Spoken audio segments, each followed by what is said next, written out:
My name is Alina, and this story is very close to my heart. It's not a tale of romance or drama, but of something even more precious. Love that goes beyond blood, loyalty that shapes destinies, and the quiet strength of a man I proudly called Uncle. He was never the loudest voice in the room, nor the one who demanded attention. But the role he played in my life, especially during moments when I had no one else, was one I'll cherish until my last breath.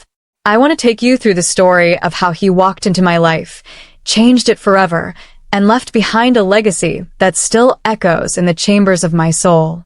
I was 10 years old when my mother died in a car accident. My father, already a quiet and distant man, became completely shut off from the world. Grief consumed him, and he didn't know how to raise a child. That's when my uncle, my mother's younger brother, stepped in. His name was Saif. At the time, he was in his early 30s, unmarried, and living alone in a modest flat in Lahore. Without hesitation, he offered to take me in. My father agreed, almost as if relieved, and so I left behind a cold house and a grieving man to enter the warmth of my uncle's simple, cluttered, yet deeply loving home. Saif Uncle was nothing like my father. He would wake me up with the smell of parathas and chai every morning, walk me to school, wait outside with an umbrella when it rained, and stay up late helping me with math homework, even though he wasn't great at it himself. What he lacked in academic knowledge, he made up for in emotional intelligence. When I had nightmares about my mom, he would sit beside me, hold my hand, and tell stories about her that made me feel like she was right there in the room. He made grief bearable. As I grew older, I noticed how he had sacrificed many things for me. He never married, although I knew there were women who had shown interest in him. I once asked him about it when I was 15, and he just smiled and said, "My heart already belongs to someone. You." I laughed, thinking he was joking, but his eyes told a different story. They held a depth of loneliness, layered with love and purpose. He didn't say it out loud, but I knew then that he had made a choice. He chose me, raising a child who wasn't his responsibility by societal standards, but who had become his entire world. Life wasn't always kind to him. He worked as a clerk in a government office and barely made enough to keep us both afloat. I saw him skip meals sometimes, so I could have enough. I saw him wear old clothes while ensuring I had new ones for Eid. He never complained. Not once.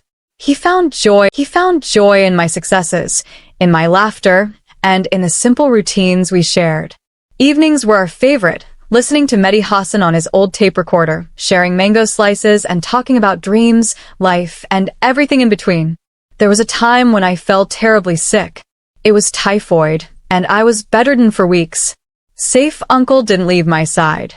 He used his entire savings on my treatment and missed work so many days that he almost lost his job. But he never wavered. He held my hand, fed me, sang lullabies like my mother used to, and sometimes cried when he thought I was asleep. That was the first time I saw him not just as a caretaker, but as a man with a heart so enormous it made mine ache. Years passed. I did well in school, got a scholarship, and eventually secured admission to a university in Karachi. I was hesitant to leave him behind, but he insisted. "You need to fly, Beatty," he said, "and I will be right here, watching the sky." I cried when I boarded that train, and he stood on the platform waving, a tear escaping the corner of his eye. Every weekend, without fail, he would call me. And when I came home for holidays, the flat would be filled with the smell of my favorite biryani, and his arms would open wide like he'd been waiting a lifetime. After I graduated, I was offered a job abroad. It was a tough decision, but Uncle encouraged me again. "Don't let my age stop your dreams," he said. I moved to Canada, and life became busy. The calls became less frequent, the visits fewer. But he never complained. He would text me little things.